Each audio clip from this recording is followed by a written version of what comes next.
और मकर संक्रांति की शुभकामनाएं देता हूँ।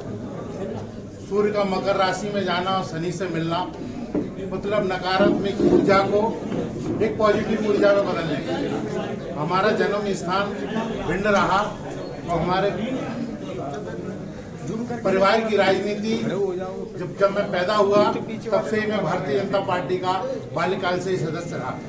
सन 1980 में पिताजी तो जनसंघ से जुड़े हुए थे। जब 1980 में वो पहली बार विधायक बने तब भारतीय जनता पार्टी जब जनसंघ से भारतीय जनता पार्टी में बदली थी, तो बचपन से ही मन में एक पार्टी के लिए, संघ के लिए, इस राष्ट्र के लिए एक भावनाएं थी, विचार थे।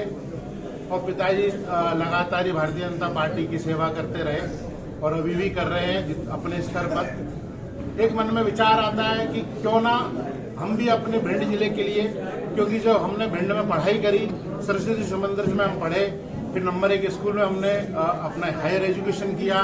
उसके बाद जब मैं पोस्ट ग्रेजुएशन और टेक्निकल एजुकेशन के लिए जब जिले से बाहर गया इंदौर में, तो वहाँ पे भी मैंने विद्यार्थी परिषद का काम किया, अपने संघ का काम किया, भारतीय जनता पार्टी का अपने स्तर पर काम करता।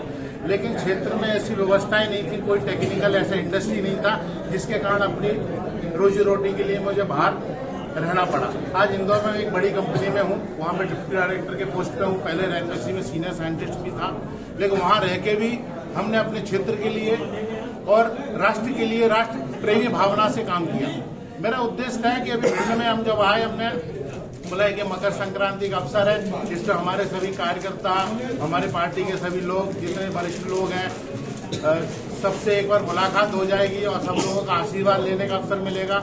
और आप लोगों के माध्यम से, क्योंकि मैं एक बात कहना चाहता हूँ, आज अगर आप देखो जो पिछले 10 सालों में जो मोदी जी की योजना है, मोदी जी 4 जातियों को मानते हैं। एक गरीब, महिला, किसान और तीसरा युवा। युवा मतलब वायु। युवा को उल्टा करोगे तो वायु होता है, वायु का मतलब पवन होता है, पवन मतलब हनुमान। और आज तो 22 जनवरी को भगवान श्री राम जो 500 वर्षों बाद हिंदुओं के लिए एक बहुत बड़ा पावन दिन है, जिस दिन सब मोदी जी के कार्यकाल में संपन्न हुआ और भारतीय जनता पार्टी की विचारधारा से संपन्न हुआ।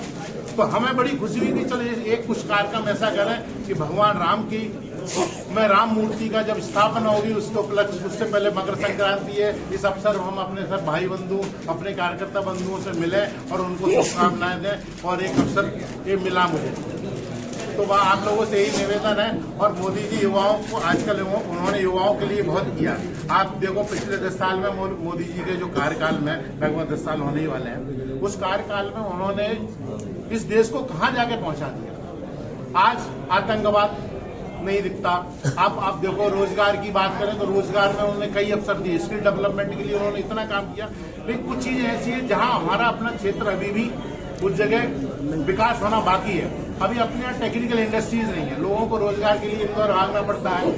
वो लोग मुंबई में जाके काम कर रहे हैं। अपने यहाँ भी अगर जो महालनपुर जैसा इंडस्ट्रियल एरिया था, जो पहले जो जिस तरीके से डेवलप हुआ था, तो हमारे पिताजी विधायक थे उस जमाने में, लेकिन वो डिग्रेड हुआ।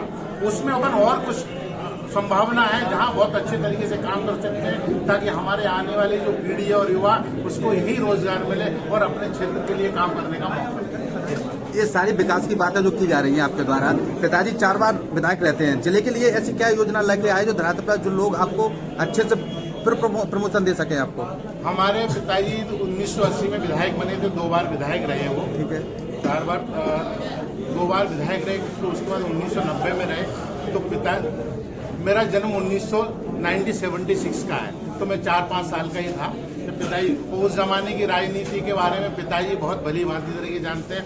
और हमारे परिवार पे आज भी कोई ऐसा दाग नहीं है कि कोई ना हमारे पास ऐसा कि कोई सारी इनकम है, इनकम टैक्सेबल इनकम, कोई दाग नहीं है। बेदाग चरित्र रहा है हमारे पिताजी का। आप पूरे समाज में, पूरे आप भिंड जिले में आप 2 बार जिलाध्यक्ष भी रहे फादर हमारे, तो उनके बारे में, उनके चरित्र के बारे में सबको पता है। और उन्होंने जो विकास किया उस जमाने में, उनके स्तर पे जो रहा होगा, क्योंकि तो भारतीय जनता पार्टी की एक पटवाजी की सरकार रही है, तो पिताजी भली भांति बता पाए। लोकसभा के चुनाव नजदीक हैं, क्या आप राजनीति में उतरना चाहते हैं? राजनीति तो हमारे परिवार का जब पैदा हुआ तब से ही राजनीतिक परिवार में रहा। अगर पार्टी मुझे मौका देती है, अगर पार्टी चाहती है, कोई युवा, कोई पढ़ा लिखा व्यक्ति और अगर पार्टी नए चेहरे को अगर लाना चाहती है, स्थानीय प्रत्याशी को लाना चाहती है, तो जरूर अगर पार्टी मौका देगी तो जरूर अपन अपनी जन्मभूमि कर्मभूमि के लिए काम करेंगे। आप टिकट मांग रहे हैं ना बीजेपी से? टिकट मांगना तो देखो क्या है, पार्टी के अपन कार्यकर्ता, टिकट मांगना तो हर किसी का हक है, तो उसी हक में तो पार्टी का निर्णय है, पार्टी जिसको देगी हम उसके साथ कार्य करेंगे। अब की बात 2024 में संसद के चुनाव भी होने वाले हैं। कैसे हम तो सिर्फ निवेदन और आग्रह कर सकते हैं, बाकी तो निर्णय पार्टी को देना, पार्टी निर्णय करेगी। वैसा हम मैं कह रहा आपकी सेवा में था रहेंगे। अचानक भिंड की याद आ गई, क्या है? नहीं, अचानक याद नहीं है, हमारे जन्मभूमि नहीं, भूमि तो है आपकी, ठीक है एकदम। चुनाव से पहले ठीक है, आपकी आमद होती है, इसका क्या उद्देश्य है? क्या रीजन, क्या माने? अचानक याद वाली बात नहीं है, ये है कि अब अवसर ही था भगवान राम। इस प्रेस वार्ता का क्या उद्देश्य है? प्रेस वार्ता का उद्देश्य है कि आप सभी लोगों से एक संपर्क साधना है और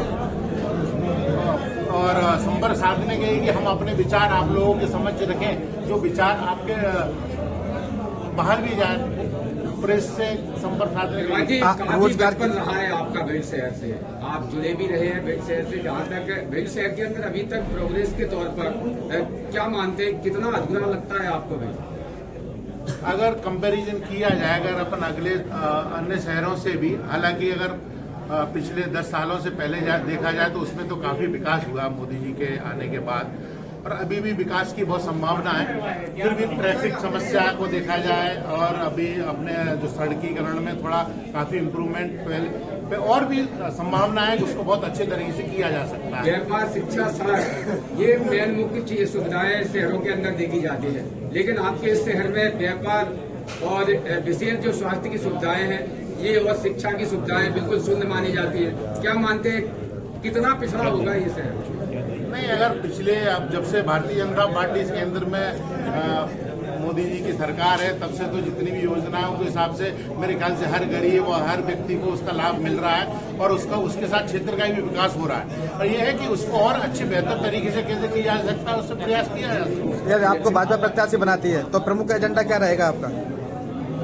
मुझे अगर पार्टी मौका देती है तो हमारा एजेंडा सर्वप्रथम ये रहे कि क्षेत्र में जो स्वच्छता मुख्य है, दूसरा कि जो गलियों में जो प्रॉपर जो रोड है उसका बिल्कुल सुदृढ़ीकरण हो, और मेन कि हमारे जो युवा बाहर काम करने के लिए जा रहे हैं, जैसे इंदौर में मैं काम कर रहा हूँ, बाहर भी लोग जाते हैं, उनके लिए एक प्रॉपर व्यवस्था हो। मालनपुर इंडस्ट्री एरिया को बहुत अच्छे तरीके से डेवलप किया जा सकता है। अपनी चंबल की जो रेंज है उसको टूरिज्म का इतना बढ़िया केंद्र, इतने घड़ियाल मेरे ख्याल से वर्ल्ड में कहीं नहीं है, उसको एक टूरिज्म केंद्र बनाया जा सकता है। श्रीमान जी, जैसे आपने कहा है कि